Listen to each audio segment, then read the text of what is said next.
We saved 32 gigabytes and it still runs very well, with the frame time being better as we play more and more. I don't know, Jim.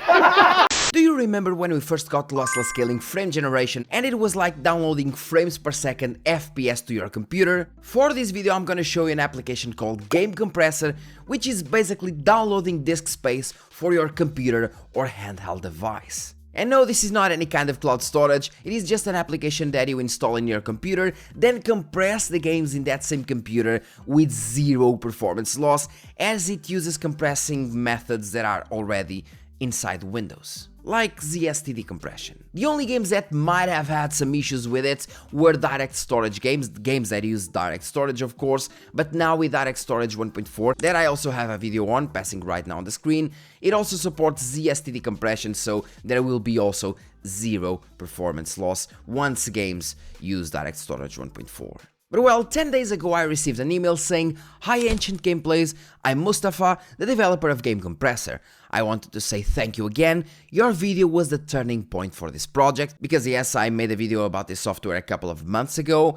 Thanks to that support, I was able to take the tool all the way to full release, and I'm still on it, listening to users and shipping updates as fast as I can. Version 1.0.0 just came out, the big changes, a completely redesigned interface, which I agree on, per game savings estimates before you compress, this of course if there are many users sending their data, and compression that finishes media heavy games in about half the time, because yes, it will check which media is already compressed or not, so it won't need to compress it again. Reviews are sitting at very positive, and something wild happened this week. A big Russian Telegram channel found a tool, and we hit new and trending on the Russian Steam storefront. So the story is moving fast right now, and as a thank you, I want to do something for your community. 20 giveaway keys below, yours to share however you like.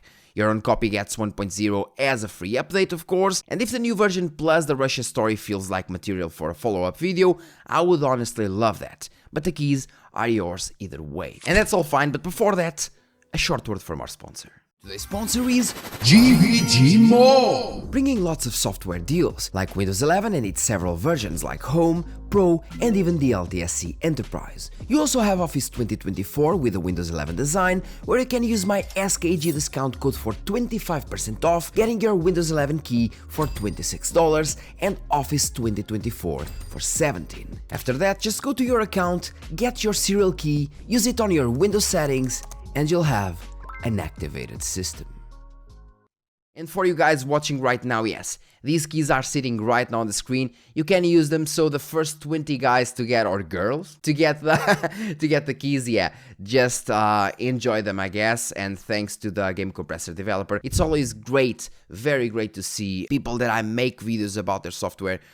Great to see that the things are going well for them. It's always great. As for the software, it is on Steam. You just need to go here, search for Game Compressor. It is $5.99, and again, you have many free options, of course, but Game Compressor just puts everything in a simpler way. You can do it for free. I tried some of the applications that people told me were free, and I was like, yeah, this is fine, it's free and so on, but in terms of GUI and so on, Game Compressor is much better. So if you are a newbie that just want to get things done, you can get Game Compressor, because again, Everything just works. It just works. Everything just works. As for the software itself, it is entirely redesigned like it was told before. We have now Game Compressor with a new logo, which I appreciate. I didn't really like the older one. Well, the logo is kind of the same, but kind of stylized, much better to be honest. We have the dashboard, where we have the total saved, potential savings again, games compressed 3 of 52, active drive C,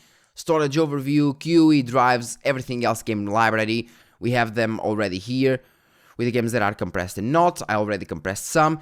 Then if you go to the game library, we have the total games, again, more of the same, but then you have the option to compress those games. For example, I compressed The Alters. I only saved 300 megabytes, which is not that much, but with Marvel Rivals, I did save 1 gigabyte, and with Crimson Desert, I saved 32 gigabytes. So of 130, I saved 32, which is a fair thing. Imagine that you are playing on a handheld device, and while Computers right now have lots of space, like 2 terabytes, 4 terabytes and so on, or even more than that. Disk space is quite expensive nowadays. Of course, 1 terabyte is not that expensive, but as soon as you go to higher disk space like 2 terabytes and 4 terabytes, things are just getting out of hand. I remember when I bought my 4 terabytes Nvme, it was like, I believe it was like 250 euros or something like that, and it is now sitting at like 400, 500 euros. So it's completely crazy.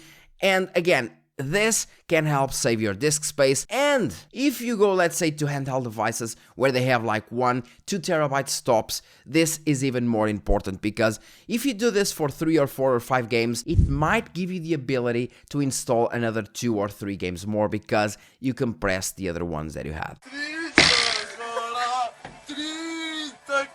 Now, remember what I told you about the software actually using the compression methods from Windows? It is simple to see, because as soon as we go, let's try to compress, for example, Starfield. As soon as I start compressing Starfield, if I go to the task manager and I go to processes, you can see that we have 52% system usage. And again, it is not game compressor usage, it is system usage. Maybe I'm just simplifying things too much, and I believe it's using ZST decompression as in the previous versions. And by the way, by the time that Starfield is taking here to compress, I believe that we'll have another 30 or 40 gigabytes saved. I heard from previous users on the previous video that, for example, games like Ark Evolved and so on, they had like half of the game compressed, which is insane. They went from like 150 gigabytes to 70 gigabytes or 75, 80 gigabytes. It was just insane, the compression that they were able to achieve with those games. So yeah, again, if you're going to play on handheld devices or on computers that have low disk storage, Game Compressor will definitely be a big plus. Now we have an interesting tab as well called updates. Many people asked me on the previous video, what about updates? What about if my game is compressed, but then the game gets updated? Do I need to compress it again? And my answer was, I don't know. well, it happens that with the new updates option, we have recompress games that received a patch since their last compression. And we have the option to stay optimized after patches. When the game is patched, new files may be stored uncompressed. Game Compressor detects changed compressed games and lets you recompress only those. So if you want kind of an automatic recompression when the game gets updated, you can do it. That's basically how it works. And then we have the QE, where you see that Starfield is compressing, and one of the things that I asked before was a button to stop the compressing method. In the previous version, you did have to close the whole software, kind of using Task Manager, kill the process in order to be able to do it. Now you can just pause it or cancel it, and it just works. By the way, on the QE menu, I like the fact that you're having the system usage, disk usage, and memory usage as well, showing you that you are compressing at 18% now, with the CPU usage of 48, disk usage of 91, and memory usage of 33. And that's actually a nice addition here. And you can also select priority, name, size, the filter. I mean, it is actually working quite nice. Then you have the drives menu, where you can remove or add folders to kind of actually search for your games. Then you have the option to decompress the games that are already compressed. You just go to the decompressed menu, select the game that you want to decompress, and it will decompress it. Decompress safely restores compressed games back to their normal on-disk size whenever you need it. And then we have the activity menu, where it shows what you compressed, what you did not compress, how many scans were done, compressions, decompressions, warnings. And then we have the settings, which, for example, allow you to select the theme right now, system theme, light, dark. Then we have start with Windows options, auto compress new games. So if you install a new game and you want Game Compressor to automatically compress it, you just press this toggle and it will do the thing that you asked, auto compression. We also have minimize to tray, add compress with Game Compressor to the Windows right click menu. Let me just see. If you do this, I don't see it. Compress to, nope. Maybe I need a restart, I don't really know. We also have the fast compression, which skips files that are already compressed, like videos, audio archives. Same savings, much faster. Again, it won't really compress what's already compressed. Makes no sense. And let's test, for example, Crimson Desert now that got 32 gigabytes compressed to see if there is any issues whatsoever in terms of stutters and so on. Now, what you're seeing right here in terms of frame times, it is not because of the software, it is because I'm recording using OBS. and most times it has issues. So what I'm gonna do is I'm gonna stop OBS and I'm gonna start recording with AMD software, and you'll see the difference. And yeah, as you can see now, only using AMD software to record the gameplay. As you can see, the game just runs smoothly.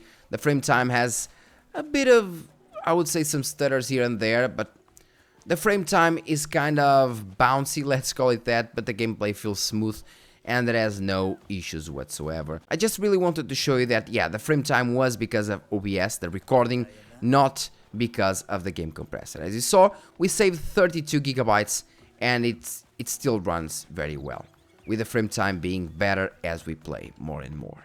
And well, I guess that's all for today's video. Hope you enjoyed it. Leave your comment in the comment section. Let me know if you already tested Game Compressor. If you use another alternative to Game Compressor whatsoever, just let me know in the comment section. Hope you enjoyed the video again. If you got a free key for Game Compressor, just leave a comment in the comment section and let us, the community, know. If you are using it, just please let me know. If you had the Game Compressor working before, but you didn't notice that it got updated to the version 1.0, please let me know. Again, it is just much better overall. Games compress much better. You can now stop the compressing. You have newer methods. I mean, everything got improved. It just got much better overall. And I'm really happy to bring you another video on it. Thank you very much and see you in the next one. Cheers.